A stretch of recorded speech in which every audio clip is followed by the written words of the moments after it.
വൈകുന്നേരം ആയപ്പോൾ ഞങ്ങൾ എല്ലാവരും കൂടി ഒന്ന് പുറത്തോട്ടിറങ്ങി. ഒരു ചായക്കടയിൽ പോയിട്ട് നല്ല ചായ കുടിക്കാൻ പോകുന്ന പോക്കാണ് ഈ കാണുന്നത്. മെയിനായിട്ട് ഇവൾ കാരണം ഈ പോകുന്ന നല്ലൊരു ചായക്കടയുണ്ട്, നല്ല ആംബിയൻസാണ്, ഒരു പുഴയുടെ തീരത്താന്നും പറഞ്ഞിട്ടാണ് ഞങ്ങളത് ഈ കൊണ്ടുപോകുന്നത്. അവിടെ ചെന്നപ്പോൾ എന്തേണ്ടടാ ആ ചായക്കട അടച്ചിട്ടേക്കുന്നു.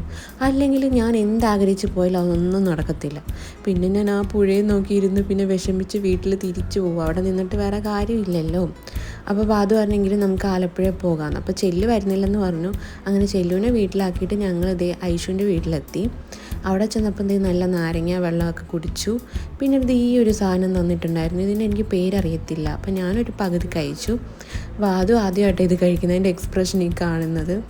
അപ്പോൾ അവിടെ ചെന്നിട്ട് കുറേ നേരം വർത്താനമൊക്കെ പറഞ്ഞിരുന്നു. എനിക്ക് ഈ മിഠായിയൊക്കെ തന്നു.